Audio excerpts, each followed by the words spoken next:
The Committee on Science, Space, and Technology will come to order. Good morning to everyone and welcome to today's hearing entitled The Science of Dyslexia. And I want to say at the outset, it's nice to see such interest. This is one of the best attended hearings we've had, and there's almost a festive atmosphere in the room, and I think that's because we all hope some good will come out of this hearing.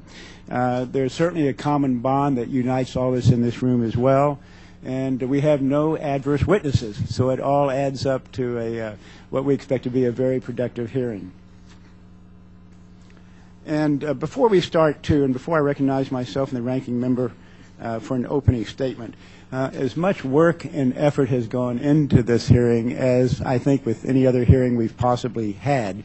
And I want to thank those who have done so much and worked so hard to get us all here and to focus on such an important subject. So I want to recognize our Chief of Staff, Jennifer Brown, to my left, Chris Shank to my left over here, Richard Yamada, who is sitting next to me, Kirsten Duncan and Christian Rice as well, who I think are to the left here too. But they have put in a great amount of time and effort, and we thank them for their contributions.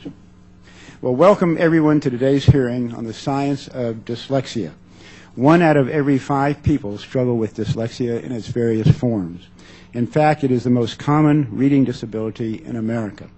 Yet many Americans remain undiagnosed, untreated, and silently struggle with school or work. People with dyslexia think in a way that others do not. But typically in our school systems today, there is not recognition, early detection, or enough teachers who are trained to spot symptoms of dyslexia early enough to get the students the intervention they need. That is why we have recently seen grassroots groups like Decoding Dyslexia formed nationwide, and more specialized schools started to fill the gap. Unfortunately, not everyone has access to these types of schools and the learning strategies they instill in their students to help them become successful. I hope today's hearing will serve 2 purposes.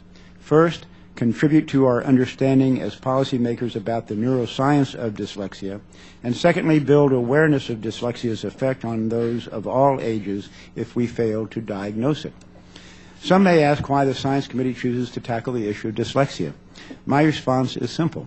Many scientists, innovators, and other outside-the-box thinkers are dyslexic, such as Albert Einstein, Leonardo da Vinci, and Galileo, to name a few. Many who have dyslexia have used their unique outlook on the world to their advantage. Filmmakers, actors, and entertainers such as Steven Spielberg, Henry Winkler, and Jay Leno use their gift to create one-of-a-kind entertainment for all of us to enjoy. In modern times, Dr. Carol Greider of the Johns Hopkins School of Medicine, who won the Nobel Prize in 2009, has dyslexia. John Chambers, the long-term CEO of Cisco Systems, also has dyslexia. In a recent interview, Chambers spoke about his struggles. Quote, "It would surprise you how many government and business leaders have dyslexia. Some people view it as a weakness, and maybe it is, but because of my weaknesses, I've learned other ways to accomplish the same goal with faster speed. So in math, I can do equations faster by eliminating the wrong answers quicker than I can get the right answer.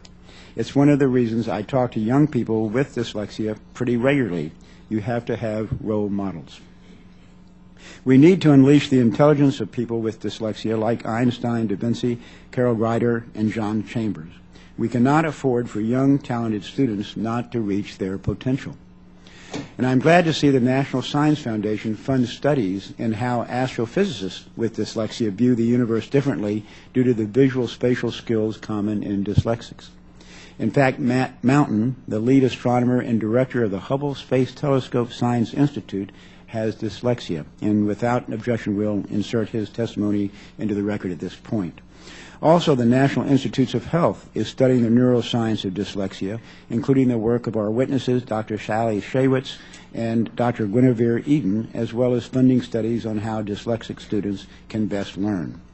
Beyond the research, we will hear from someone with dyslexia, the parent of a dyslexic student, and an educator for those with learning disabilities like dyslexia. I have a personal connection with dyslexia since my niece is dyslexic, and a favorite young 10-year-old named Layton a young friend who has dyslexia, has been with me on a Texas ranch. He may be challenged by language arts, but he makes up for it with perfect eyesight and exceptional accuracy with his BB gun. And you don't want to compete with him playing Minecraft on his iPad. Over 80 members of Congress have joined the bipartisan Congressional Dyslexia Caucus, co-chaired by Representative Bill Cassidy and Science Committee member Julia Bromley. I thank them both for their work in helping educate the public about dyslexia and for advocating policies that support those individuals who have dyslexia. I also want to acknowledge one of my constituents, Robbie Cooper, who is to my left, who traveled from Austin, Texas, to be with us today. She has shared many stories with me about her son, Ben, who has dyslexia. More parents, as well as other experts on dyslexia, will be sharing their stories at a luncheon next door in Rayburn Room 2325 immediately following this hearing, and we welcome all of you all to attend that luncheon. For most people, dyslexia is a disability, but if we change the way we approach it, we can turn disability into possibility and give millions of individuals a brighter and more productive future. That concludes my remarks, and the gentlewoman from Texas, the ranking member of the committee, is recognized for hers. Thank you very much, Mr. Chairman, and thank you for holding this hearing. And I want to thank the two co-chairs of the Congressional Dyslexia Caucus, Representative Brownlee and Representative Cassidy, for being here today, and I look forward to your testimony. I have known a number of people who have dyslexia. None of them I have found to be dumb. Even though dyslexia is a lifelong condition, with proper diagnosis and instruction, individuals with dyslexia can succeed in school and go on to have successful careers. We have an example of someone with dyslexia who has a successful career with us here today, and I look forward to hearing his story, Mr. Brooks. As the Science, Space, and Technology Committee, we oversee agencies that fund research from the very basic to development and deployment across nearly the entire portfolio of the federal R&D. We don't directly oversee the lead agency, but for dyslexia research, which is NIH. However, we have the important responsibility for oversight of the National Science Foundation, which supports fundamental research across a number of scientific fields that provides a foundation for dyslexia research. The National Science Foundation, as a leader in educational research, also funds learning science directly and indirectly related to dyslexia. A significant amount of the National Science Foundation research relevant to the dyslexia is funded out of the Social, Behavioral, and Economic Sciences Directorate and the Education Fund and Human Resources Directorate. This is why I have fought hard in efforts for this committee not to slash funding for these important National Science Foundation directorates, which funds valuable research that turns out to have broader and often unanticipated applications to other high priority research, as we are seeing here today. Now, I know that the chairman has asked me not to mention this because he didn't want this to be a partisan hearing. It is not partisan with me. It's a reality that additionally research funded by Biological Sciences Directorate also contributes to foundational knowledge about the neuroscience behind dyslexia.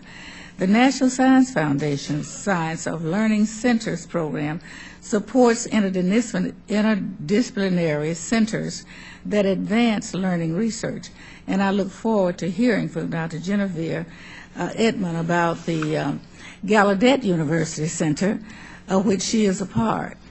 That center focuses on visual information learning research. Additionally, I'm interested in hearing from Dr. Peter Eaton about the National Science Foundation funded research that is being conducted at Landmark College. This research is investigating important questions, including how students with learning disabilities best learn STEM and how online educational environments could be adapted for students learning disabilities.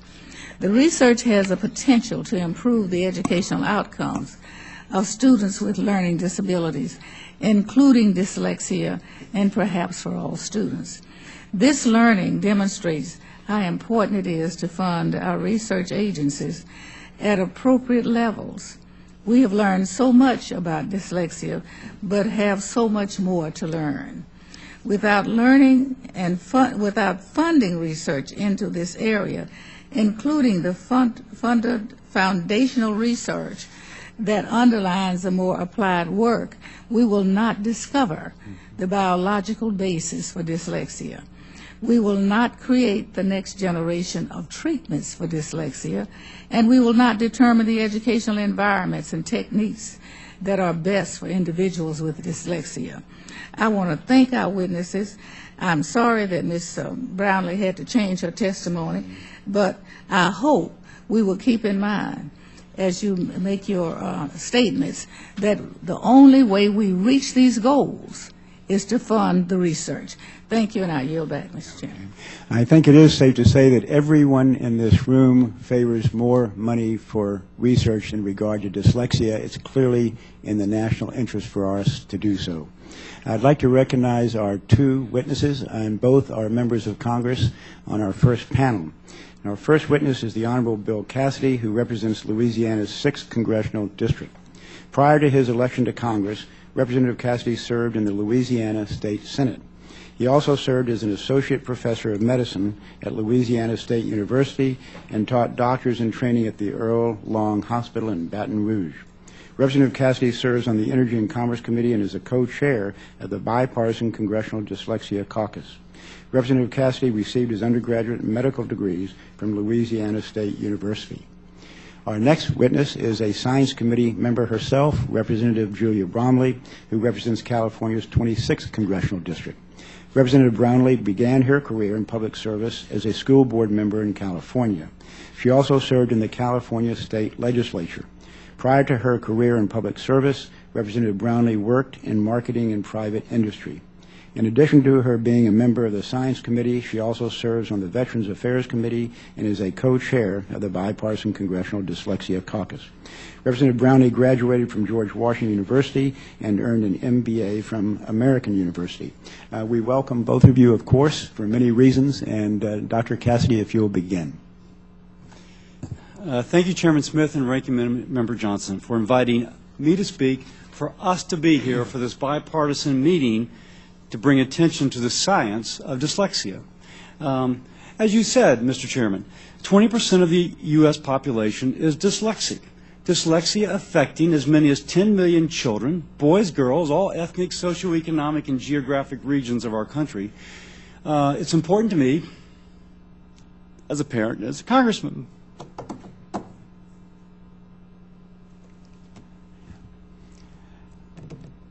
Sorry. A couple years ago, my youngest daughter was diagnosed with dyslexia. I shouldn't be upset because it is only a diagnosis. On the other hand, the struggles we had to do to have my daughter accommodated were something that I wouldn't care for other parents. So again, I thank you. Now, perhaps about concerns about my daughter and my constituents' children, my wife and I set out to learn as much as we could about dyslexia. And we were amazed how much is known and yet not incorporated into public policy. Once more, thank you for highlighting the science. As a result, my wife came up, Deborah Stark is here, and Deborah has a child with Pete Stark with dyslexia, and my wife came to a conference that she sponsored here with the Shawitzes. And Pete and I are good husbands. We did exactly what our wives told us to do. We co-founded the Congressional Dyslexia Caucus. Pete's left Congress, and so now Julia is also the co-chair, and I appreciate that. And the purpose of the caucus is to educate other members of Congress and advance policies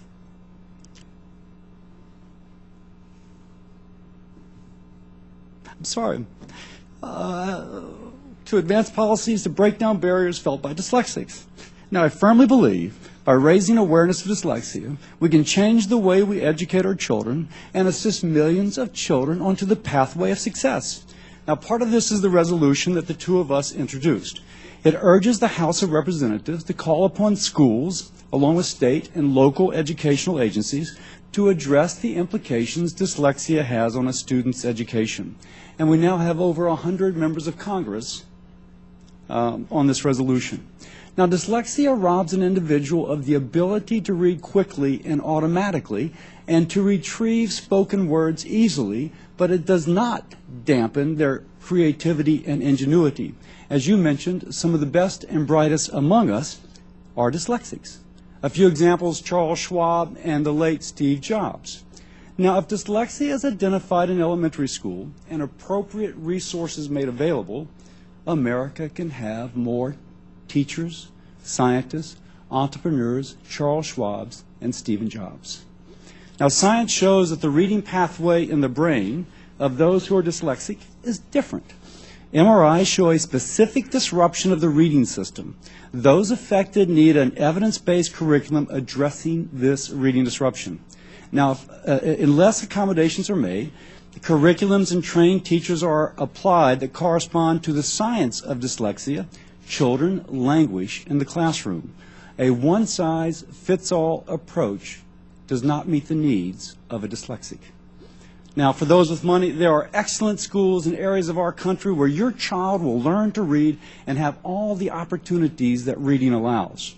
But if a family cannot afford the $10,000 to $50,000 annual tuition, the option is often a traditional public school in which dyslexics are mainstreamed, which is to say they don't have this particular curriculum, will not likely receive the remediation they need, and have the future that the inability to read predicts. So I applaud schools and educators who have embraced science by providing students with a proper educational environment and curriculum that allows them to thrive personally and academically. There are schools in Louisiana, like the Louisiana Key Academy. We'll hear from a parent whose child attends that school in Baton Rouge, and the Max Charter School in Thibodaux, Louisiana, that specialize in teaching dyslexic students. But these schools are too few and far between. We need more schools to embrace and replicate this model so that students can achieve their fullest potential. You mentioned there is a festive attitude. There is a festive attitude.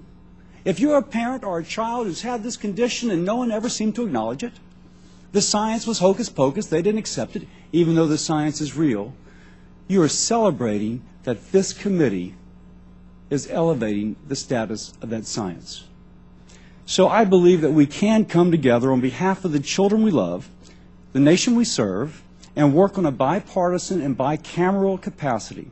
Greater strides need to be made in ensuring that every dyslexic child and adult has a chance to read, learn, to demonstrate and to realize his or her full potential. So thank you again for holding this hearing. Given the science behind dyslexia, the attention it deserves, hopefully our work with the resolution, the caucus, and this hearing will have a positive impact upon society and everyone striving to learn with dyslexia. Thank you, Dr. Cassidy and Representative Brownlee.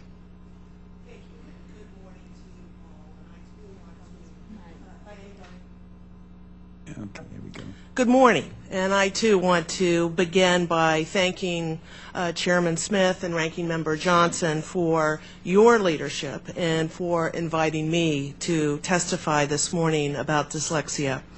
I also want to thank the witnesses who have come here to discuss their research and experiences with dyslexia.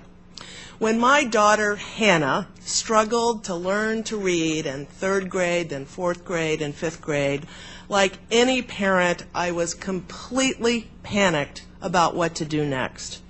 It was really Hannah's dyslexia and my own learning to navigate the school system where I frankly witnessed the good, the bad, and the ugly that surely led me to public service, first, as you mentioned, as a school board member, then as a member of the California State Legislature, and now in Congress. This spring, Hannah received her master's degree in international studies and is now overseas saving the world with an NGO in Kenya, Africa. She speaks 3 languages, and not surprisingly, she still misspells in each one of them. I could not be prouder of her. But for every success story like my daughter Hannah, there are countless others who do not succeed. Learning disabilities, like dyslexia and attention-related disorders, affect as many as 1 in 5 children in the United States. According to the National Center for Learning Disabilities, nearly half of secondary students with learning disabilities like dyslexia perform more than 3 grade levels below their enrolled grade in essential academic skills, 45% in reading, 44% in math. 20% of students with a learning disability drop out of high school, compared to just 8% of students in the general population. That's millions of American children who aren't reaching their full potential. However, advancements in cognitive science are teaching much more about how the brain develops and how children learn. My hope is that today's hearing will inform lawmakers about how to better translate groundbreaking research to innovative education policy that will make a difference in the lives of millions of Americans with dyslexia. Our education system needs to do a better job training teachers to recognize and effectively educate students with dyslexia. We need to provide our schools with the resources to incorporate assistive technologies such as audiobooks and speech-to-text interfaces in the classroom, as well as support services to ensure every child has an equal opportunity to succeed. The federal government also needs to meet its obligations to our schools. For decades, Congress has failed to meet its 40% financial commitment for special education costs under the Individuals with Disability Education Act, placing a heavier and heavier burden on states and local schools. Congress also needs to increase its investment in scientific research on dyslexia. I'm sure many of my colleagues have heard from frustrated parents in their districts who are very concerned about their children with dyslexia. Will they be allowed to take advanced placement courses, pursue a passion like music or science? Will they get reasonable accommodations on state tests and college entrance exams? What will happen when their children graduates from high school and makes the transition to college? One of our committee's most important missions is creating a 21st century workforce of engineers, scientists, and STEM professionals. To accomplish that goal, we need to make sure every student has the support they need from their educators, parents, their communities to succeed. Students with dyslexia are smart and capable and perhaps uniquely qualified because of their out-of-the-box way of attacking problems and processing information. But misconceptions about dyslexia too often result in a focus on a disability rather than an ability. Today's panelists will demonstrate that this community of young people have extraordinary strengths and that ignoring dyslexics cost us all. If you think that more should be done to address dyslexia, as my chairman of the Dyslexia Caucus has already mentioned, please co-sponsor our Dyslexia Caucus bipartisan resolution, H.R. 456. We already have 107 co-sponsors, and we would welcome your support. And with that, I thank you, Mr. Chairman, and I yield back the balance of my time. Thank you, Representative Brownlee, and I hope every member of the Science Committee will co-sponsor that resolution, and we'll urge them to do so. Thank you both for your testimony. We will have some questions that will be submitted perhaps by members that will be in writing, and perhaps you can get back to us when they submit those questions. We'll now move to our next panel. Of course, Ms. Brownlee is a member of this committee, and Dr. Cassidy, if you'd like to join us up here, you're welcome to do that as well. And again, thank you both.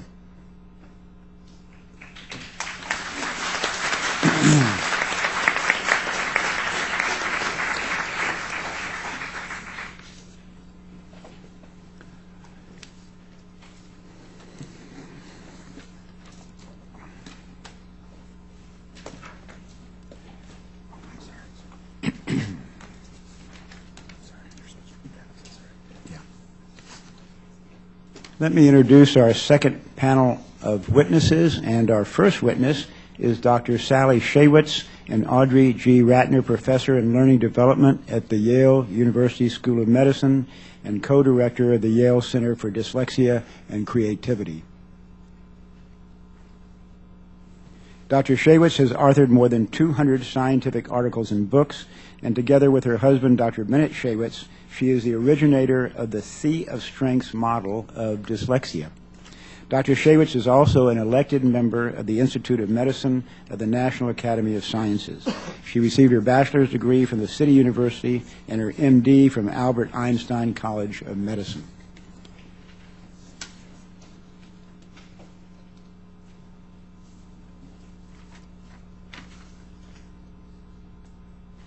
And I'm going to recognize all the witnesses, but this is the third. Where's the second?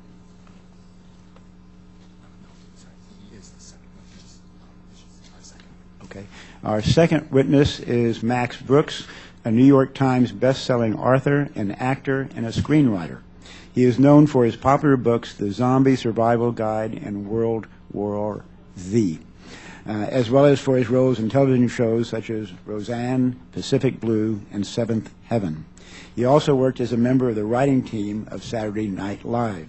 Mr. Brooks received his bachelor's degree from American University. Our next witness is Stacy Ante, a parent advocate for educational interventions for dyslexia and other language-based learning disabilities within our schools. Ms. Ante is the mother of a 9-year-old boy who is diagnosed with dyslexia and who currently attends Louisiana Key Academy.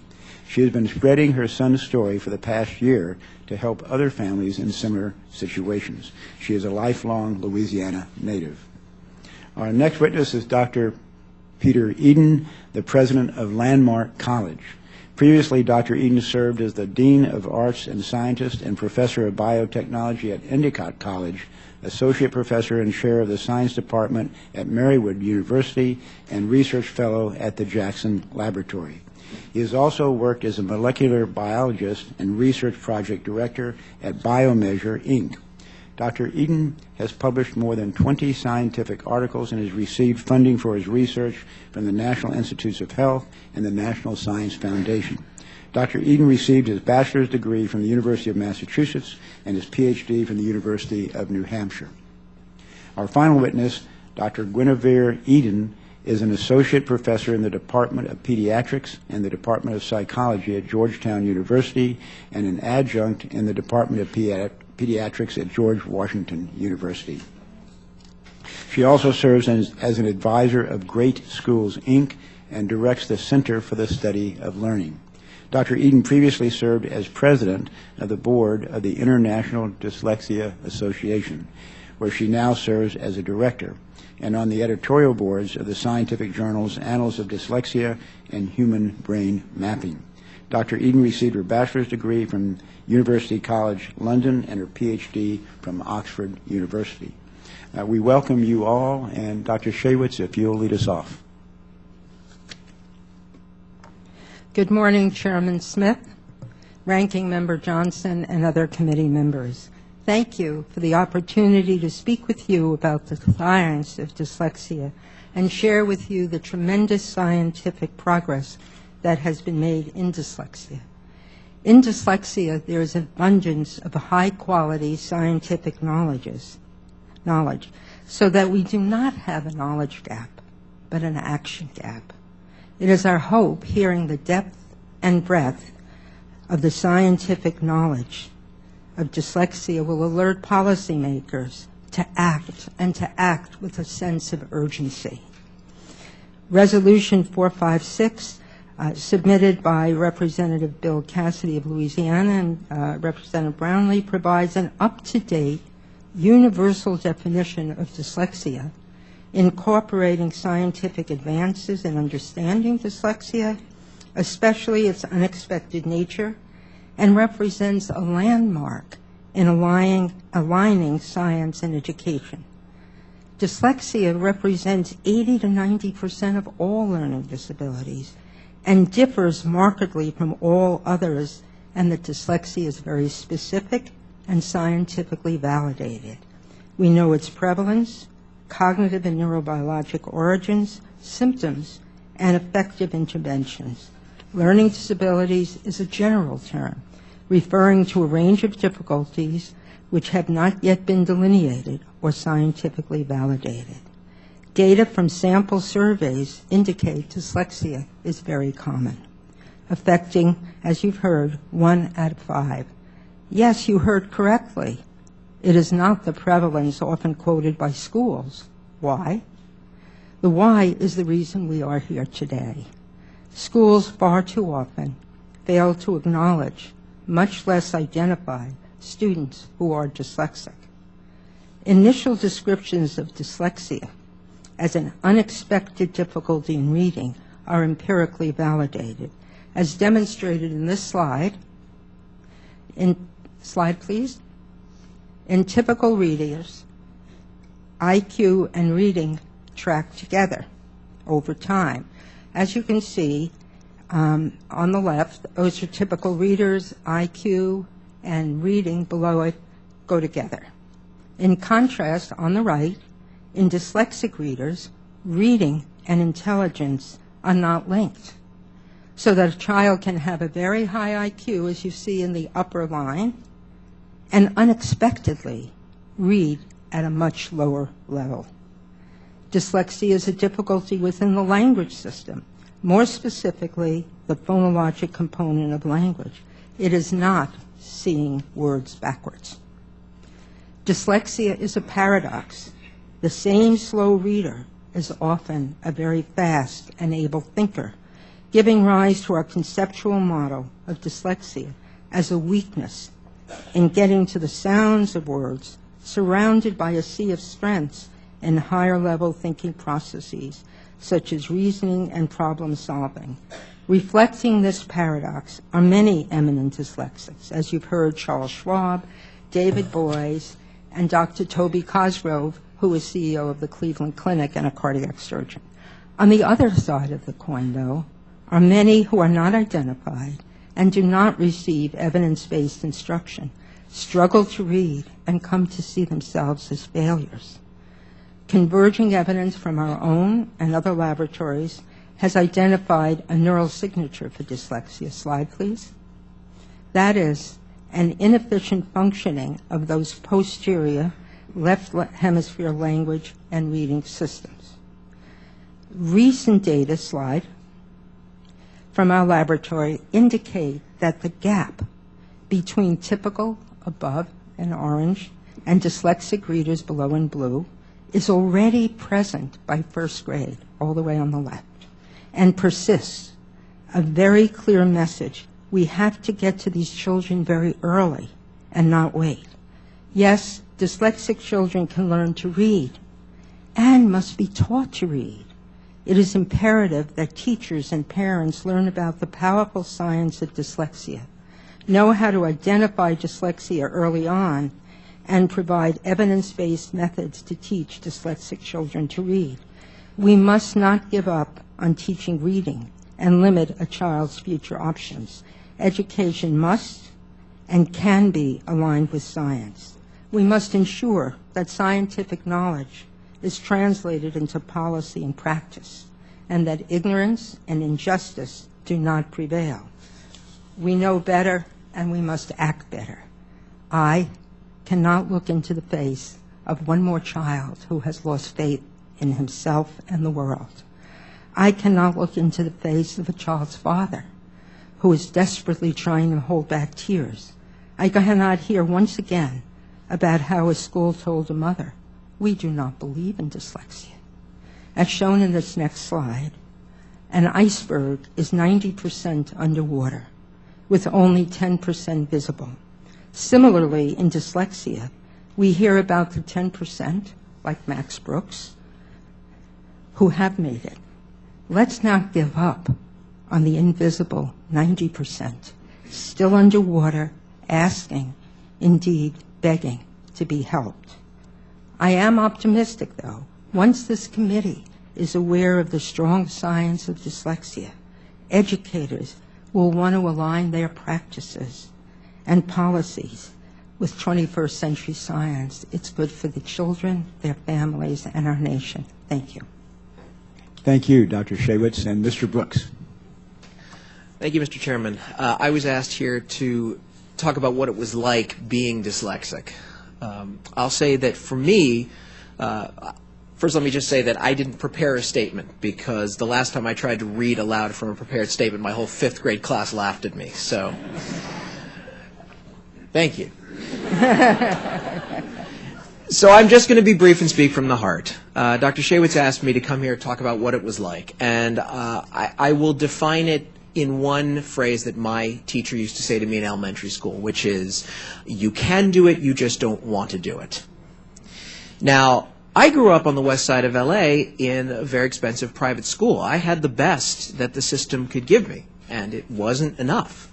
And I think the most important thing to discuss here is the psychological and emotional damage dyslexia causes, more than the learning disability, is the blow to your self-esteem. Because once you're in that hole, it can take you the rest of your life to climb out. There's nothing more frustrating for a child to work twice as hard as the other kids, but to do half as well. Eventually, kids start to buy into the narrative, as I did. Well, maybe I'm just dumb. I'm clearly not lazy. I'm not undisciplined. And when my teacher would say, well, I'm just going to whip you into shape, I would think, well, yeah, that's exactly what I need, is a whipping. I was very lucky because I had one of the best moms ever. And I don't know how she knew about dyslexia in the late 70s, early 80s. She took that secret to her grave, but somehow she knew about it. She made sure that I was diagnosed, tested, and then she met with all my teachers and made them understand that me being the class clown and the troublemaker was my way of compensating for these horrible feelings of low self-worth. So she set in place therapies that helped me, like taking an untimed test. An untimed test reduces the amount of anxiety that it gives a kid, because that's the problem with dyslexic kids. So much of it isn't the learning disability, it's the anxiety that it causes, which shuts down everything. So untimed test was important. Audiobooks. Back in the day, there were not many audiobooks, so my mother took my whole school reading list every year to the Braille Institute for the Blind, had them read onto audiobooks, so that way I listened to my school curriculum. Otherwise, I wouldn't have passed. Most importantly, she made sure that my teachers knew that I was trying and I was doing my best. And this was not some sort of voluntary screwing around. That helped me get through. And as a result, not only have I had success as an author, dyslexia has shown me to be a gift. Because I can't simply memorize facts and regurgitate them. I have to understand them. Because I have to understand them and understand the broader context in which they exist, it's made me a big picture, outside the box thinker.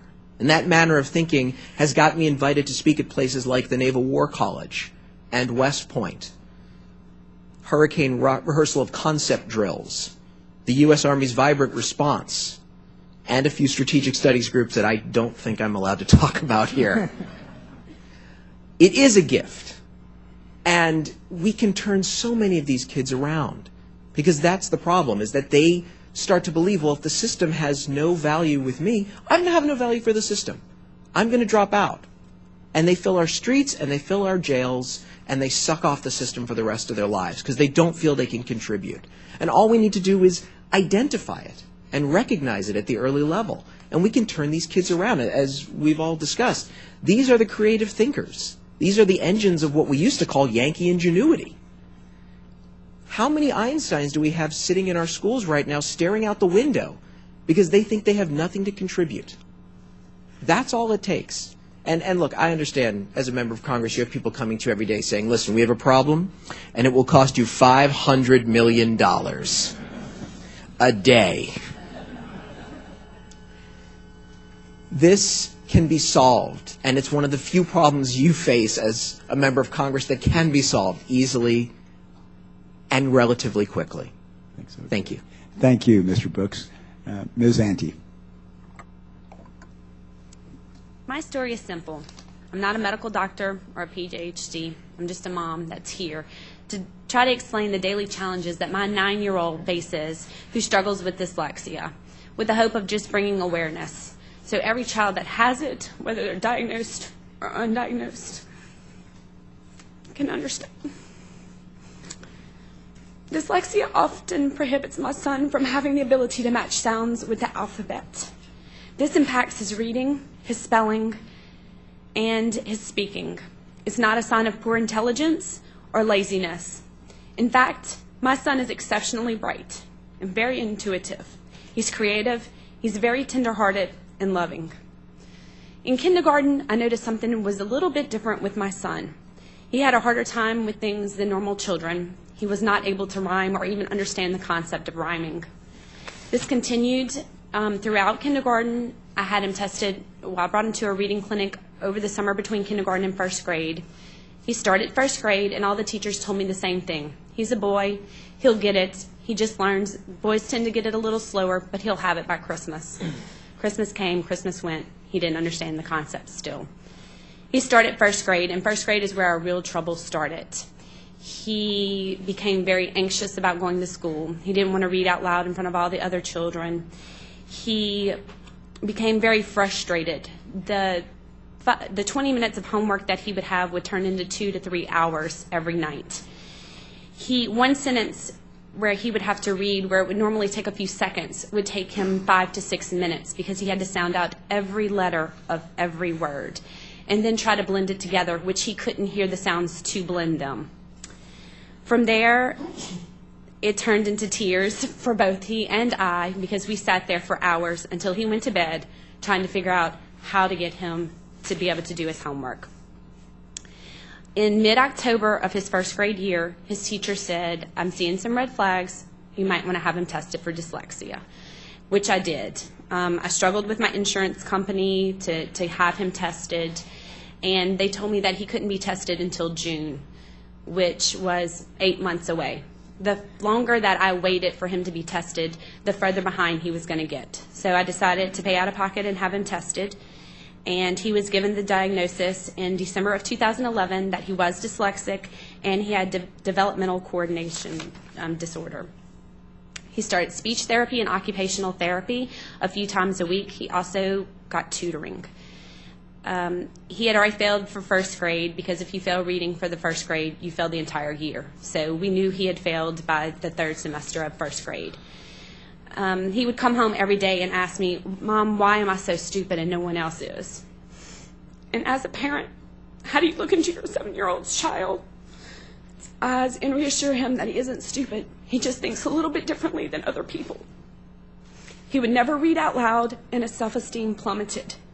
He became very introverted, and he never wanted to do anything outside of the house. The next school year, in 2012, he started first grade again.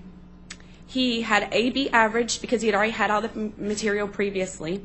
He still struggled a little bit in reading, and he went to a reading interventionist every single day for 30 minutes a day, in addition to all the therapy we were having. At the end of the school year, there wasn't a huge improvement in him, in his reading abilities.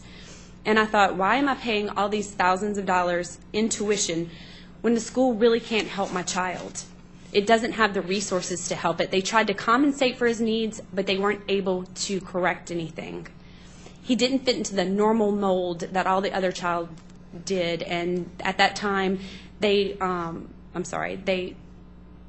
didn't want to change their mold for one child. I found about a new charter school at the end of that year, Louisiana Key Academy. I applied for him, and he was immediately accepted since he already had the diagnosis of dyslexia. And for the first time, he was excited about going to school because he was along with other children who felt the exact same way he did. He was able to understand that they have trouble reading just like I do. His self-esteem picked up a little bit each day. He felt like he belonged. He went from a classroom size of 32 to a classroom size of 16. The classroom size broke to 6 at reading, which is instrumental in him learning because he was able to get individual attention along with learning from a small group. Louisiana Key uses a systematic evidence-based curriculum called NIHouse, and this teaches them how letters work to form words. And he started to hold his little head a little bit higher and stop referring to himself as stupid. The pivotal point for this journey with me happened in January of this year. I was helping my son, his brother, who's 7, and Coleman, who is dyslexic, came up to me and he said, "Thomas, you know what to do. It's a CVC word. That means you slice the E and you make the A crown." And I was looking like him. He was speaking Chinese to me because I understood nothing about it. And he said, "Mom, let me break that down for you. You just make it long." And I said, "Okay." So I pointed to another word, and he immediately showed me how to do that one. And I told him how proud I was of him. And he said, "I understand how to decode words now. It just makes sense." So from that time, they had to do a project where they had to read a presentation. They had to become a famous American. He chose Steve Jobs because my son is great at video games, and Steve Jobs makes the absolute best thing in the world for my son to play video games on. But as we learned, he was dyslexic also. We used that as a tool to help all the children learn that if they work through this and they work together and they work hard and they stay determined, they can do anything. And as he went for his presentation, I held my breath, and he stood before his class, and he read in front of me and all the parents and all the children, and he's never done that, ever. So I thank you for this opportunity just to explain all the challenges that these children really do go through. And as a family, everybody is affected, not just the child. Thank you, Ms. Ante. Dr. Eden. Thank you, Mr. Chairman. Students with dyslexia are certainly disadvantaged. I want to focus on students at the college university level. Hundreds of thousands of students with dyslexia are in colleges and universities right now.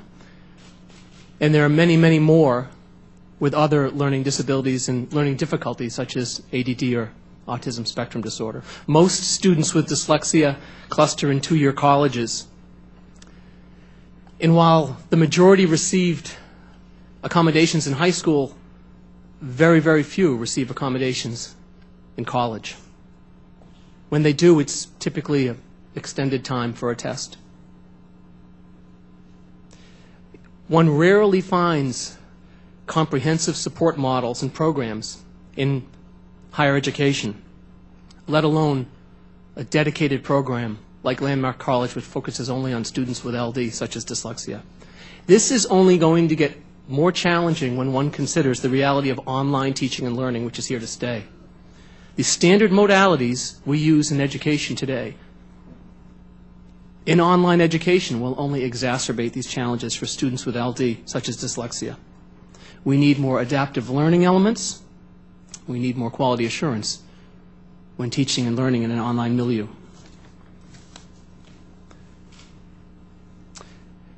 In terms of some innovative educational practices and efforts, the principle of universal design, UD or UDL,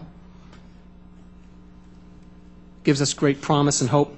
And UD is a principle where one engineers the learning environment to anticipate the neurodiversity in the classroom, to anticipate the heterogeneity of learners, of the students and learning profiles. UD ensures that there are multiple means of presentation, student responses, and engagement. And UD can be applied in conventional or in online settings. Another innovative educational practice involves mobile technologies. Already today, I've heard people mention that students are using iPads, and these certainly have smartphones. Greater than 90% of college students own a smartphone. A great number own an iPad, and when they do own an iPad, greater than 80% of these college students use the iPad for learning. We need to meet these college students where they exist, which is online, in using a mobile device, and develop assistive, integrated technologies. So we have a more ubiquitous ecosystem for them, not specialized rooms. We can remove the stigma. We need to focus on elements which use native software in our smartphones and iPads for teaching and learning. And it'll always be available to our students. Also, cognitive training is another innovative educational practice where we explore, for example, patterns of learning through markers, cognitive, physiological, and other markers, via video game activities. This is one way to leverage the fact that thousands, millions of learners play video games. We can access big data, get our hands on exhaust data, learn how they learn within a video game, and seek adaptive and customizable learning activities. In terms of Landmark College, we offer 2- and 4-year degree programs, including those in STEM. We serve only students with some learning disability or learning difficulty. This is a dedicated model. We have 500 students. Every student has some learning challenge. We use UD principles and integrated technologies. We provide careful placement and curriculum tracks for students with dyslexia. We have a hidden curriculum of support with our resources. Our retention rates are high. The ultimate BA, BS graduation rate for Landmark College students is 70%, which is higher than the national average for all students, let alone students with LD. We juxtapose research and innovation with teaching and learning. Now, at Landmark College, we have the Landmark College Institute for Research and Training, LCIRT. LCIRT has received recent funding through LDFA for iPad app development between students and faculty, and also 2 recent NSF awards. I'll try to summarize those now. 1, NSF REAL, Research and Education and Learning. This is where we will investigate the efficacy of instructor presence in synchronous elements for online learning, in STEM content for students with LD, including dyslexia. Whether or not instructor presence and response immediacy pays off with student outcomes. Also, another grant recently received by the college is NSF Data Intensive Research to improve STEM teaching and learning, collaboration with MIT and Turk. This is in a Revealing the Invisible grant funding. We use the gaming vehicle to study engagement, eye tracking of students playing video games, attention, memory, an implicit understanding of Newtonian physics in this effort. Again, we could capture huge amounts of data given the number of students involved in gaming and understanding how they learn in that environment. It also provides for educational data mining and an understanding of machine learning. In summary, LD, such as dyslexia, provides a true barrier to learning, education, and employment. There's a huge untapped population of potential workers, for example, in the STEM field. Innovative educational practices that are scalable, that we can disseminate, are needed, particularly with the online education realities. We use technology to discover better teaching and learning platforms and to understand neurodiverse students and to provide ubiquitous tools for success in college and in careers. Research and support is increasingly focused in this area, and we are grateful, but much, much more is needed. And remember, advances in this area for students with dyslexia and LD, they will provide improvements that are good for all learners, for every learner. And that's why this is so important. Thank you. Thank you, Dr. Eden. We'll go to the next Dr. Eden, though no relation. Thank you, Chairman Smith, for holding this hearing and for the invitation to speak to you today about the brain-based scientific understanding of dyslexia. Magnetic resonance imaging, as you have already heard, has provided a way by which researchers can study the brain and anatomy and function non-invasively, thereby permitting the study of children. Since my colleagues and I first implemented functional magnetic resonance imaging to study dyslexia in 1996, the understanding of dyslexia has advanced significantly.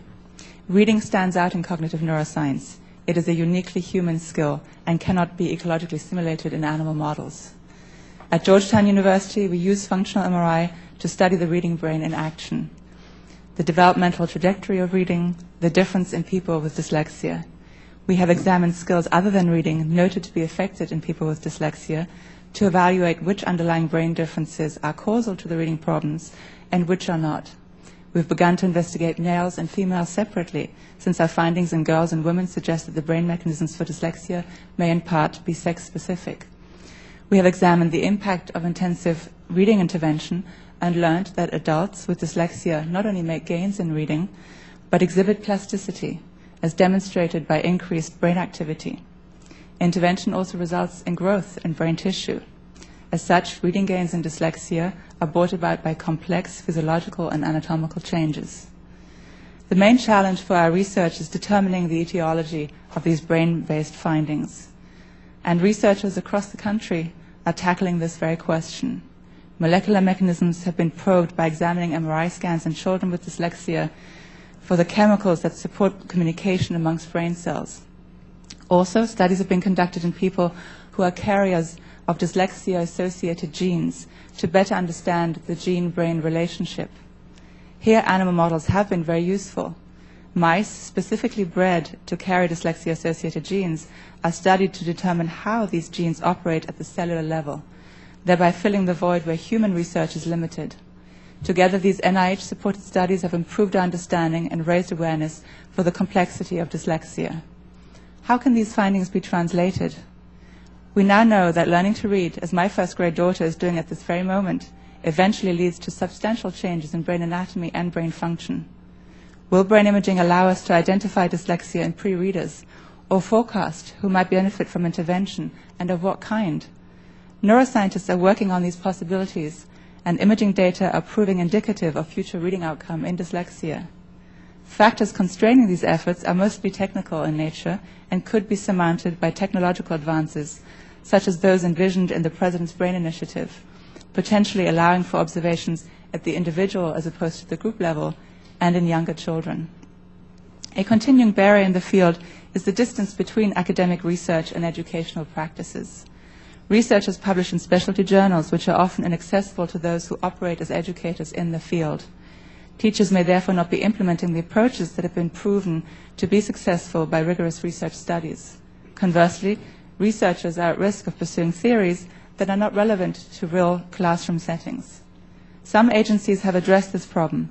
The National Science Foundation Science of Learning Centers, for example, like the one here at Gallaudet University, allow for an environment to integrate knowledge across multiple disciplines and connect research with educational challenges. These conduits need to be increased if we are to have more than a dialogue spanning the gamut from neuroscience to classroom activities. More training opportunities that expand the knowledge base in each field with respect to the other, and funding opportunities that promote collaborations are needed. In the meantime, others are stepping up to fill the gap. For example, the International Dyslexia Association, the IDA, has provided guidelines for the training of teachers of students with dyslexia based on current research. Further, the IDA is providing accreditation to those universities engaged in teacher training that abide by these high standards, allowing for those teachers who have the necessary skills to identify and teach children with dyslexia effectively. This is in addition to the long-standing efforts by the IDA to bring researchers, practitioners, and parents together to provide and share information and resources, and in ways that are relevant and accessible to each stakeholder. The IDA and other nonprofit organizations raise awareness and distribute knowledge. This can also protect parents and educators from seemingly promising commercial programs for dyslexia that in reality provide little or no benefit. Overall, the science of dyslexia has made significant advances. Challenges have arisen which can be met by federal support for science and education intertwined, allowing changes in academic and educational institutions that will facilitate jointly tackling the collective complexity of dyslexia and harness the knowledge of teachers and science of learning to the benefit of people with dyslexia. Thank you. Thank you, Dr. Eden. And I'll recognize myself for questions, and each member is limited to 5 minutes, so I'm going to ask brief questions. And Dr. Shaywitz, let me address the first one to you. You've noted, and we're aware, that various progress has been made in our understanding of dyslexia. But what would be some next steps that we need to take to better that understanding? Could you put your microphone on there? There are a number of next steps, but my emphasis is that we know so much. And I worry that we're going to say, well, wait till we find out more and more. Children have one life to live. We have to make sure that we address their needs now. And we have more than enough knowledge to make changes. We've heard from Max Brooks and Stacey Ante what it does to a child and to a family. And how can we let that continue to go on when we have the knowledge to make a difference? So use the knowledge we have better than we do. Oh, absolutely. Use it. Implement it. Right. Have teachers and parents who are aware of what are the signs of dyslexia. Right. What are evidence-based programs that will help the children, because they can't hold their breaths waiting for, we always need more knowledge. But dyslexia is in the unique position. We have so much knowledge. A parent goes to a school, and we heard it, and the school says, we don't believe in dyslexia. Okay. That's unacceptable. Okay. Thank you, Dr. Showes. You're welcome. Mr. Brooks, you ought to be a talk show host as long as you didn't mention Congress. Don't answer that. The question is this: how has dyslexia helped you in your career? Well, I think it's helped me mentally and emotionally. I think it's, as I said before, it helped me mentally because I couldn't simply regurgitate facts. I had to make sure that I understood the facts. And the best way to understand facts is to understand the bigger picture. And I think it's that big picture thinking that has helped me. But also, emotionally, it's made me resilient. You know, I think, as we all know, one of the biggest challenges to any human being is to get out of your comfort zone. Well, anybody with dyslexia knows you don't have a comfort zone. Yeah. You're always struggling, so it makes you comfortable with struggling. So in that way, it's made me very comfortable with new challenges. Okay, good. Thank you, Mr. Brooks. Ms. Ante, what should we do in our public schools to help dyslexic kids? The way that my son has been taught through this systematic evidence-based curriculum has made the difference in the world to him. It's taught him actually how to decode words, and I think that's beneficial to everybody, because as he taught me, I was able, as an adult even, to say, that really does make sense. So I think every child can benefit from having that. And smaller schools, smaller classroom sizes, I know that's not always the best way, because we have so many children in school, but 32 down to 16 makes a tremendous difference in the classroom. Okay, thank you, Ms. Ante. Dr. Eden, I really don't have a question for you because you answered my question. Thank you for your suggestions as to what we should do on the college level to help dyslexic students. Appreciate that very much. Dr. Eden, what should we do to help make reading a priority when we're dealing with dyslexia? Well, I think we need to recognize the importance of learning and to recognize that the great way to learning is learning to read. And so in the absence of reading, it's not just learning to read directly, but it's what you learn once you are able to read that is so important. It has to be a priority. It seems so obvious. We are spending so much time. We understand so much about the science of learning. We understand so much about dyslexia. We understand how you can teach students with dyslexia. But for some reason, we're just not able to get the information out there and bring it to the teachers who are performing this very important task of teaching our children how to learn to read. Okay, thank you, Dr. Eden. That concludes my questions, and the gentlewoman from Texas, Ms. Johnson, is recognized for hers. Thank you very much. Dr. Peter Eden, in your testimony, you mentioned how Landmark College recently received 2 NSF grants to address the learning needs of students with learning disabilities, like dyslexia. It's been a while since we've had the opportunity to hear about the educational research that NSF is funding, and I'm excited that we have the opportunity today.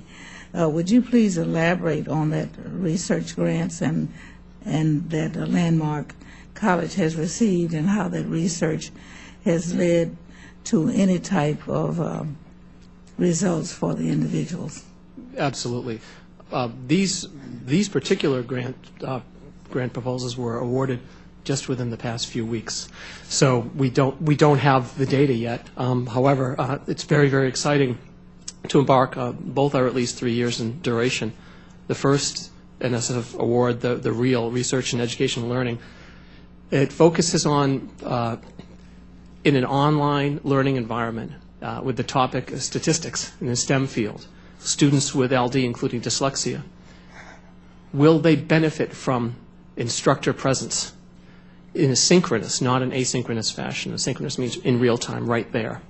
And whether or not that makes a measurable difference in their understanding of the content and their outcomes in this class, if in the online environment there is an instructor present to help them as they move through the course.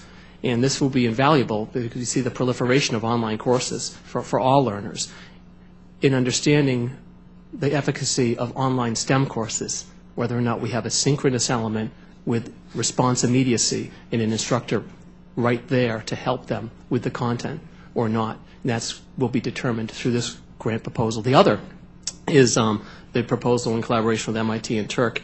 And this is the effort to leverage the fact that we have so many college students and younger, of course, gaming, playing video games, and hopefully understanding something about their memory and their attention, and even using eye tracking as they understand, in this case, Newtonian physics built into this science video game. And when I say big data and exhaust data, that means we could possibly, if we have enough remote webcam technology in the future, see what thousands, hundreds of thousands perhaps, students experiencing these video games, playing these games, how they learn, how they understand the principles within that video game in harnessing that big data. So this platform of gaming provides a tremendous window into how students may learn, and we're trying to understand that better through that NSF grant proposal. Thank you very much. And this question probably will be my final one because of time. To any of the panel members, we've done some research, but it seems to me, and of course the type that you're doing, I think is going to be extremely good to have the outcomes. Are we getting the benefit of it with people who are working directly? And how can we better enhance that? I ask that question because many of you have mentioned going through a struggle to find some answers. Then I hear that many of the answers sometimes can be found through technology rather than making the student read. I just want to get some feedback of what you think needs to be done to better get that information out. I can tell you one thing that we can do right now, which is make mandatory dyslexic recognition training part of any teacher's certificate.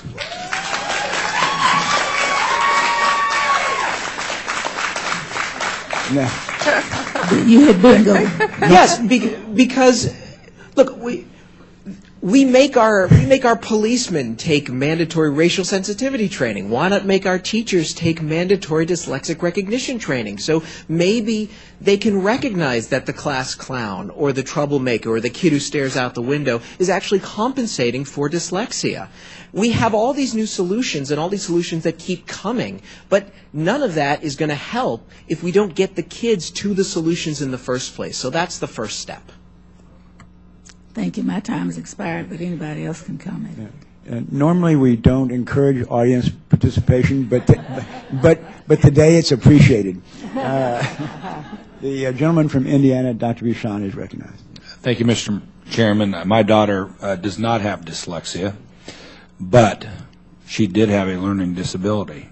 We started to notice really in kindergarten that she was not, I have two older children, that she was not able to read as well as her older brothers. And in first grade, she started to get behind, way behind, with a different type of learning disability. And to your point, Mr. Brooks, this became a social problem for my daughter. And she came to her parents wondering if she was dumb. So this is a big deal. And my point is this. Parents have to advocate early.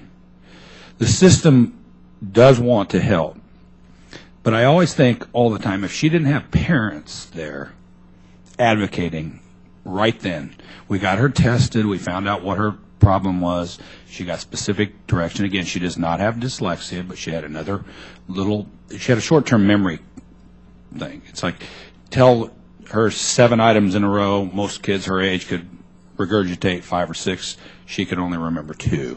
I don't know what that's called, but basically that was her problem, okay? And she has come around that. That's 10 years ago now. She's a straight A student in high school. So thank you for your testimony about the social aspects of this type of problem. It is real. She had, and it took her really years to recover the self-esteem, but now she has. So that's very important. My question, I think, was already been answered, but I'll ask Dr. Shaywitz. The National Center for Learning Disabilities believes that all parents and professionals who work with young children should be informed of the early signs of dyslexia. I guess maybe you can focus on what families and doctors can identify and should be aware of that are early signs that maybe more people would recognize that they need to actually get their child or maybe their patient or their student further evaluation rather than just saying, well, they'll improve, which is what we were kind of told. Well, it's early, she's only 6, and we're like, no. All the other 6-year-olds are reading at a much higher level, and her brothers did, and we know that. So what should we be aware of? The early warning signs, what can we do? Good question, and I'm so glad you asked it. Children can and must be identified, and the parents are the ones that know the child best. Sometimes schools don't listen to them, but parents do know the child best. So dyslexia is a language-based disability. So you can start right away. There may be a delay in talking. As children grow up and go into toddlerhood, and I think Ms. Santee mentioned it, one of the first things, dyslexia results from difficulty getting to the individual sounds of spoken words. So children have to be able to separate out the sounds into each individual sound that represents the letter. So one of the first times the child has to do that is when they have to rhyme. Because how do you know cat match that rhyme? You pull it apart and you look at the at. So children who have difficulties rhyming, then who have difficulties learning the sounds and the letters, that's initially. So that's something that parents can watch for, but also pediatricians. I am a pediatrician, and I must say pediatricians need to know more. They're really the people who are often the ones that follow the child, know the child, but they don't know enough about dyslexia. And we at the Yale Center are be taking actions to educate pediatricians, to involve them more, and we've now actually developed some instruments that can be used for screening at kindergarten and at first grade. So I've just begun what are the symptoms. I have them in my book, Overcoming Dyslexia, but they should be made part of teacher training. Every teacher shouldn't deny when a parent is concerned, but should actually know what dyslexia is, as Max said, knowing what it's about, and be able to identify that child and have the support at the school to be able to do that. And that doesn't occur. I just want to add also that very often, and we've been talking about Charles Schwab and others, dyslexia is an unexpected difficulty, as I showed on the slides. You can have a high IQ and read much below that. And very often schools, if you're bright, they say, oh, well, as Max was told, you're not trying hard enough, or you have to work harder. So children and young adults who have high levels of intelligence, and that you can test for and must be tested for, shouldn't be overlooked as well.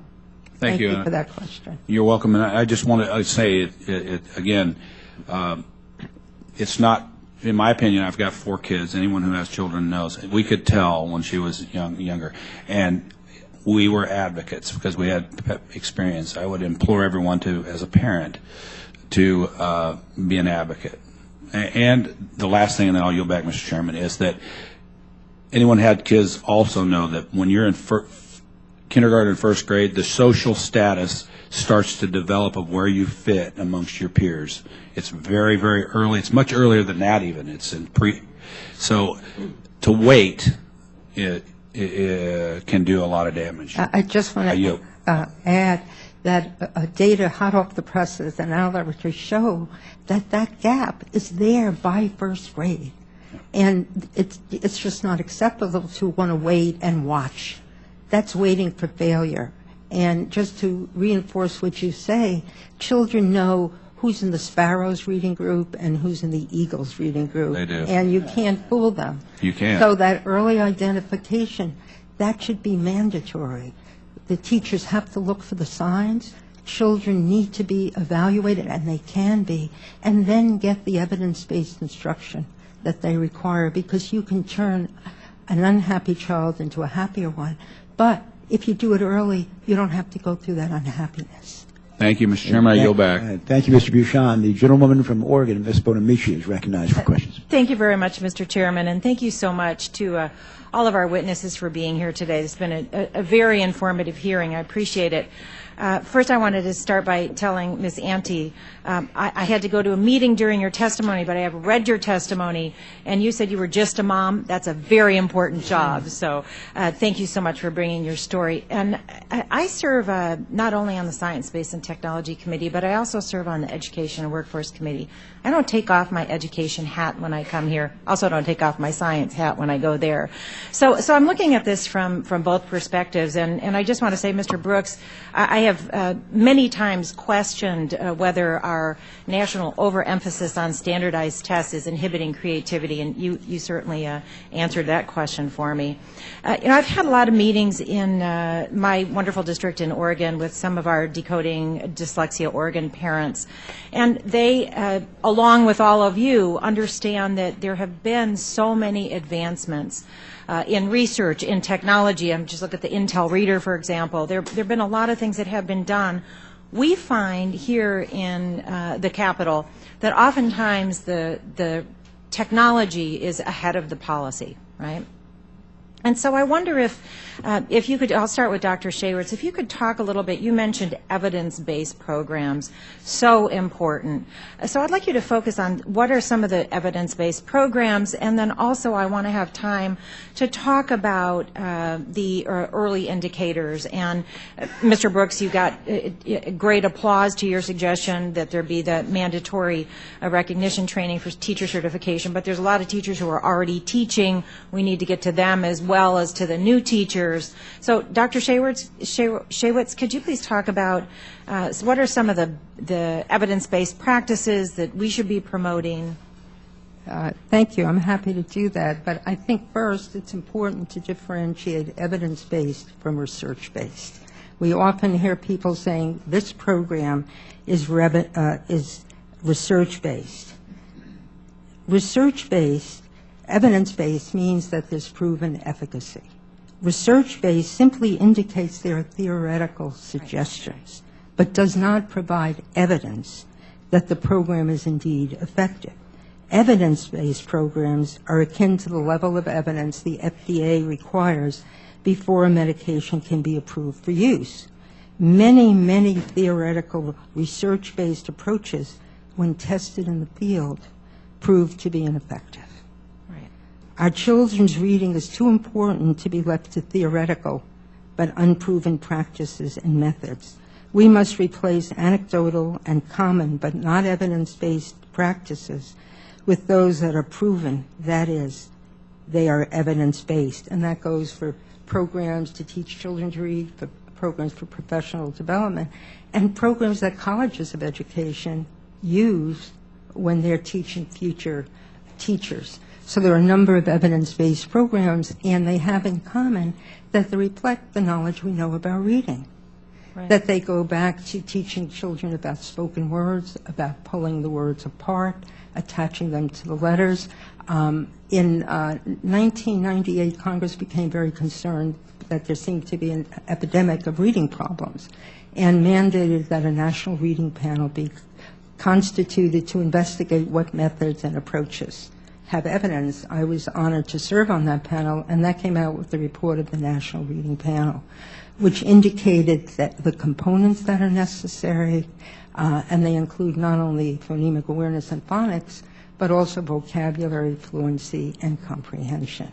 That's great. And I'm going to have time to talk about accommodations a bit, but obviously we've heard today and we know that not every child who has dyslexia has involved parents who can dedicate the time and have the ability to advocate for them, like we've heard about today, some of these great examples. We think about the lost potential. So not every child can even get to a pediatrician, sadly. So I'm a big fan of school-based health clinics, but we have to make sure that we're doing something so that our teachers can play this critical role as early as possible in that diagnosis. So can we talk about accommodations? I'm concerned about both for standardized testing and for example, college admissions that may require a second language. I was interested to hear that Representative Brownlee's daughter is trilingual, which I think is a huge accomplishment for someone with dyslexia. So are we doing enough in accommodation? Drs. Eden or Dr. Shaywitz or anybody? Well, I'm sorry? Yeah. Well, I think that people often misunderstand the role of accommodations. They may say, oh, that's a perk. And it's not a perk. In my experience, so many students that I say, you need this or that.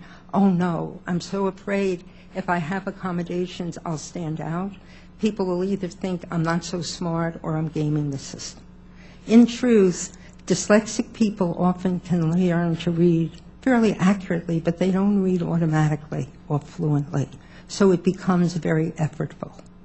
And they have the knowledge, but they don't have the time. And so one of the most important accommodations is the provision of extra time. And both on standardized tests and regular tests, but you have to make sure that they're given in a way that doesn't embarrass the student. So, oh, Johnny, you're going to stay because you need more time. And the individual could just die of embarrassment. So there are a number of accommodations, extra time, and a quiet room, because when you're not reading fluently or automatically, you're using up all your attention, so you can be easily distracted. We also know that dyslexia causes difficulties with word retrieval. You know what you want to say, but your lips and mouth don't form the words. So you can be asked, what is that? And it's a volcano, but the child will say tornado.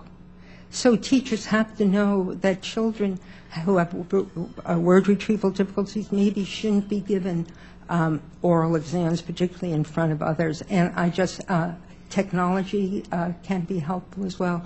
But right now, and I'm very involved in this area, students for high-stakes tests, if they requested from a testing agency, they are made to go through obstacle after obstacle after obstacle after obstacle.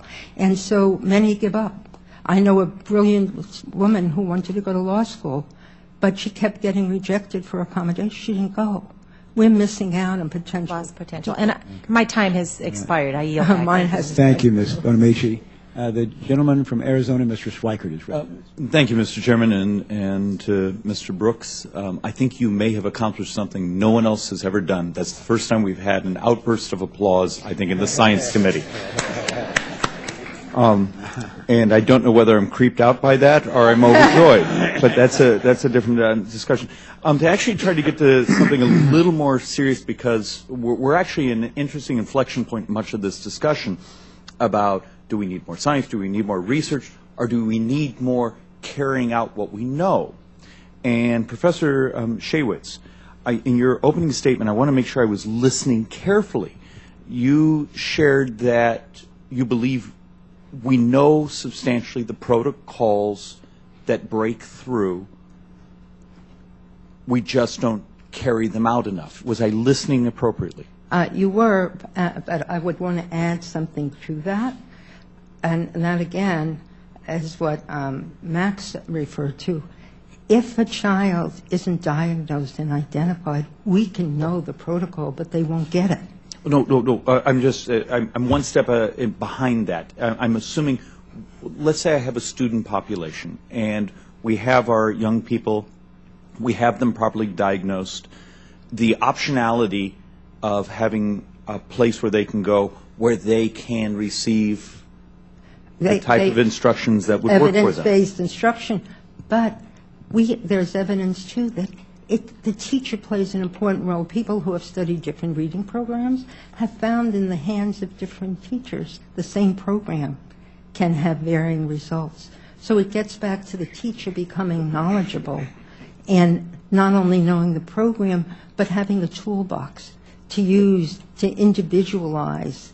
So it's not like a rote back and forth, but it's a teacher who knows the child, knows about reading, knows evidence-based programs, and can bring it all together. Well, you're actually right along a policy. Sometimes it becomes a policy division. It breaks my heart because it shouldn't be. Louisiana, particularly Arizona, we're in many ways the charter school state in the nation. In my own community, we have multiple schools that provide specialization for dyslexia, for ADD, for other things, and through the child and the parent, the ability to have that level of parental choice to receive that within our charter school system.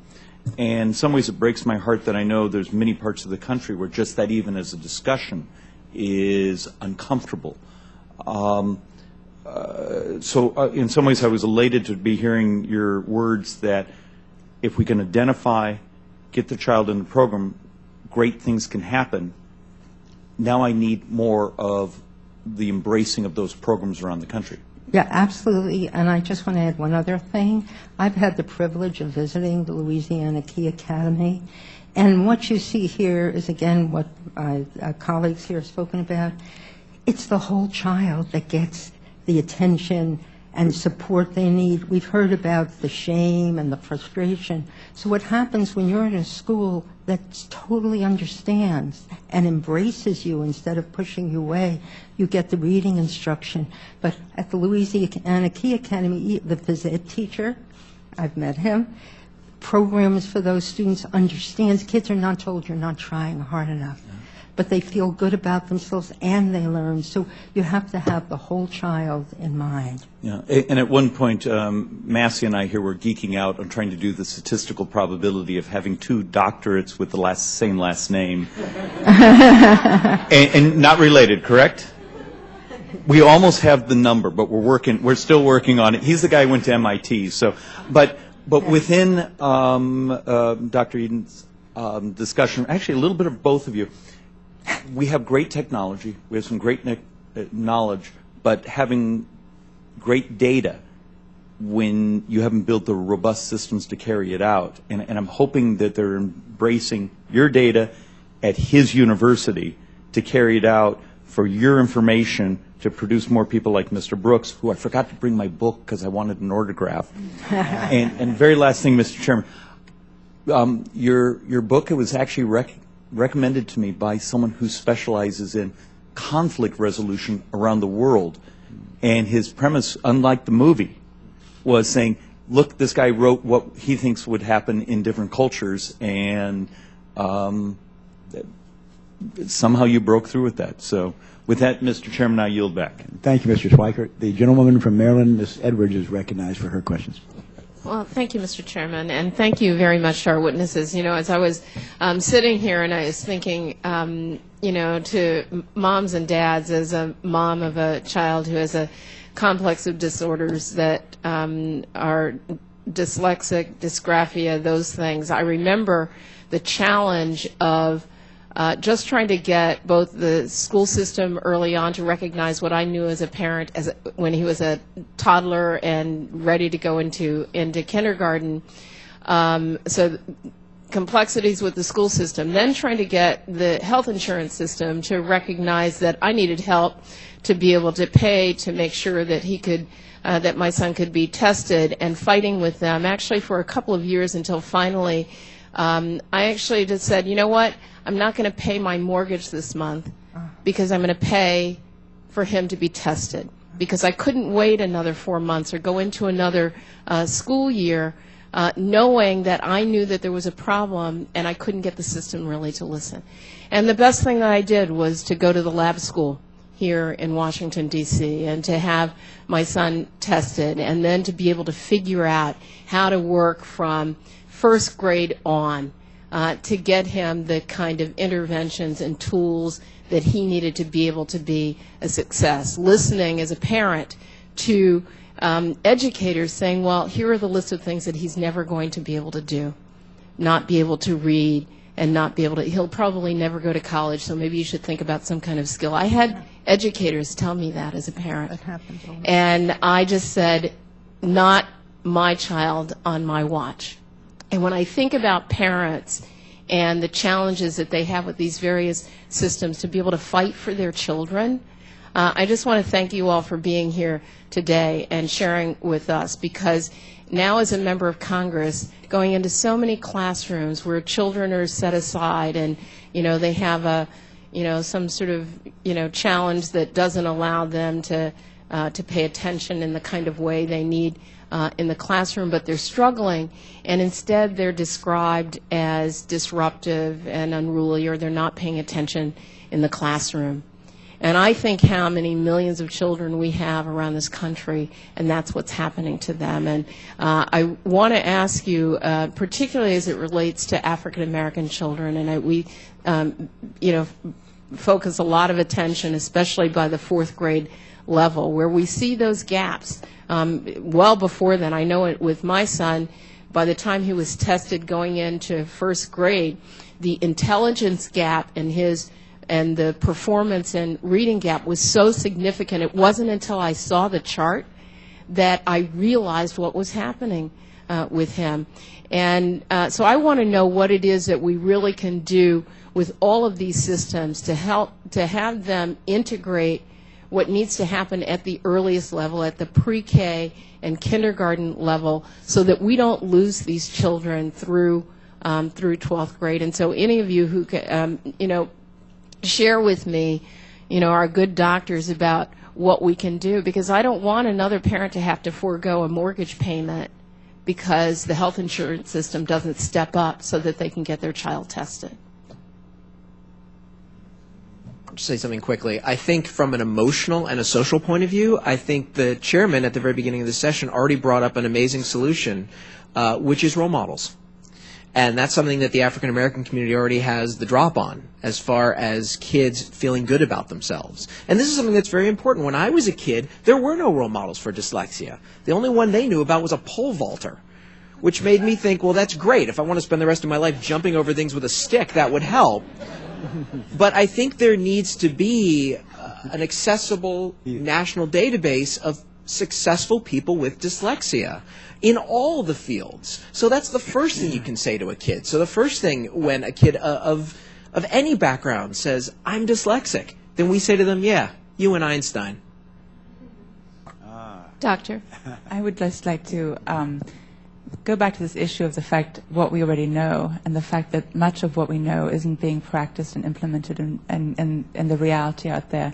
And it goes back to different kinds of information, one of which we haven't mentioned yet here, but we know from all of you who've spoken about those of you who have reading children with reading problems in your family, but also maybe not just your children, but other family members. And that is, if you have dyslexia, the chance that your child will have dyslexia are much, much higher, somewhere around 35%, because it is a genetic, multiple genes are contributing to this.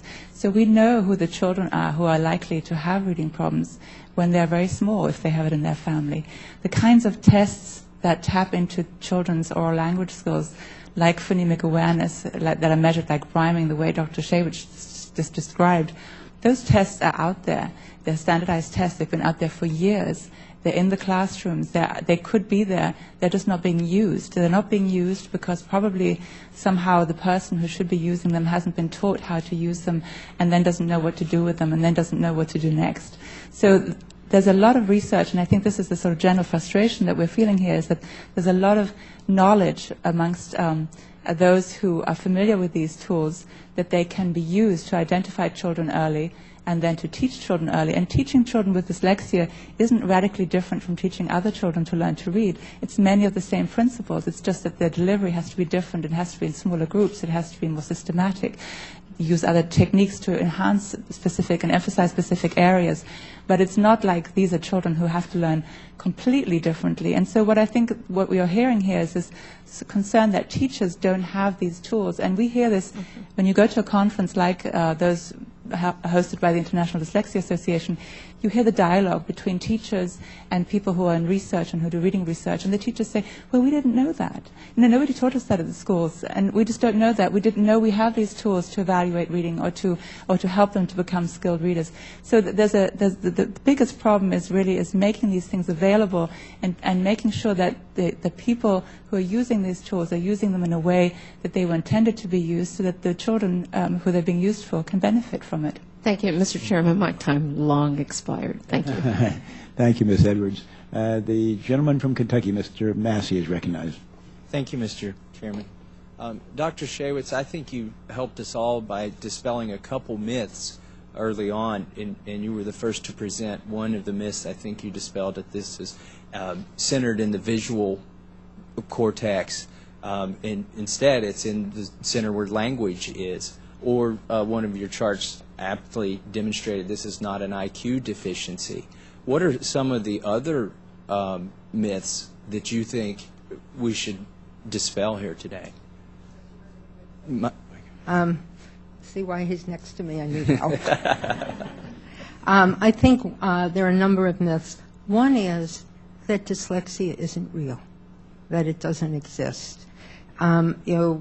Schools will say, we don't believe in it. And I always answer that by saying that in religion you could choose what to believe in, but dyslexia is scientific and factual. So that a big myth is that it's not real. Another myth is it affects only boys and not girls. And that came about, I think, because what we found, I direct a longitudinal study where we actually tested every child, and what we found was schools did identify many, many more boys because boys were annoying them. And, boys can be boys, and they were chosen to be evaluated. Girls who could be sitting very properly but not reading a word were overlooked. So that's another myth. Another myth is that it's not universal. Oh, it's just here and there. Dyslexia is in all parts of the world. I wrote a book called Overcoming Dyslexia, and a few weeks ago I was surprised to learn that it had been translated into Chinese. So dyslexia is universal. It affects every culture, every ethnic group, every socioeconomic group, and every language system. So that's another myth. And I think the worst myth is that people who are dyslexic are not smart. And when we hear people like Max and others, it's an unexpected difficulty.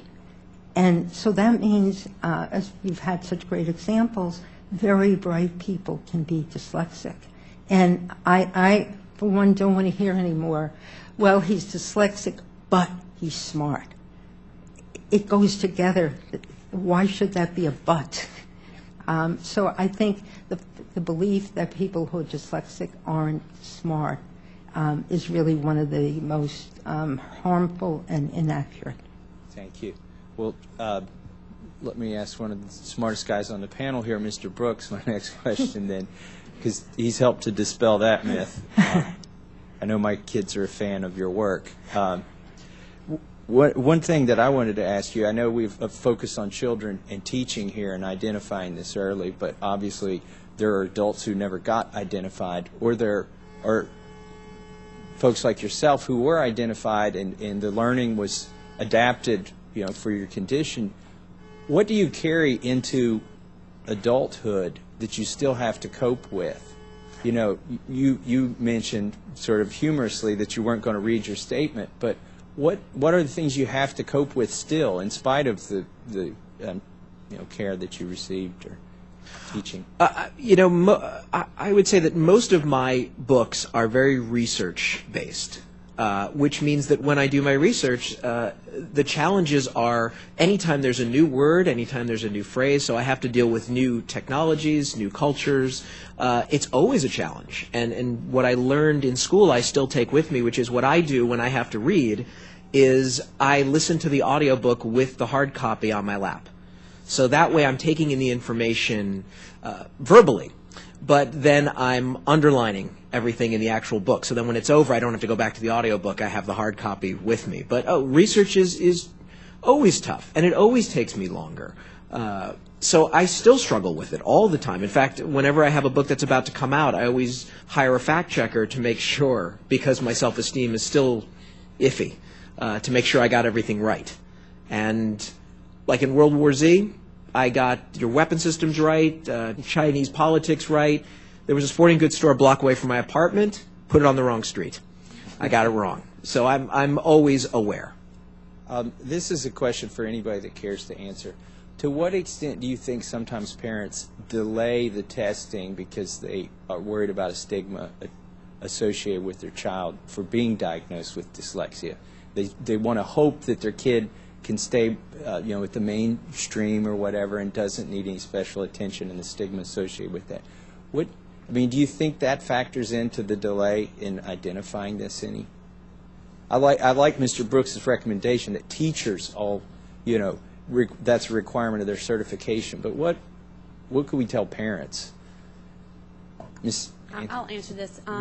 I never once worried about the stigma my child had. I could care less what they labeled him. As long as they gave me a diagnosis and ways to help him, I don't care what the diagnosis is. And I'm sure every parent feels that way.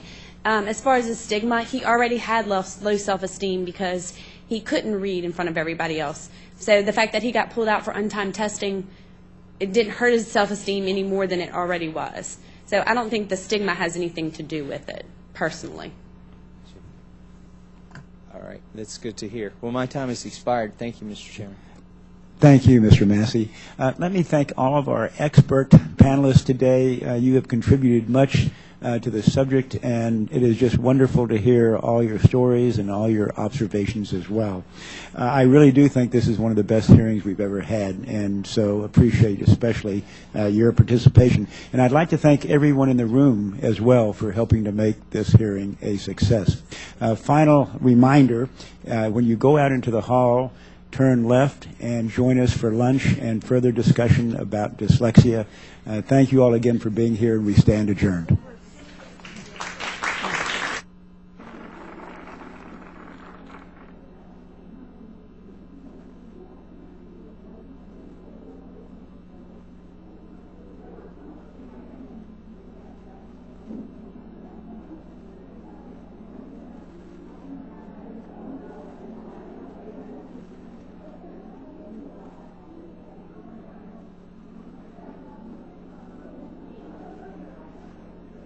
This, and then you started to conclude. So then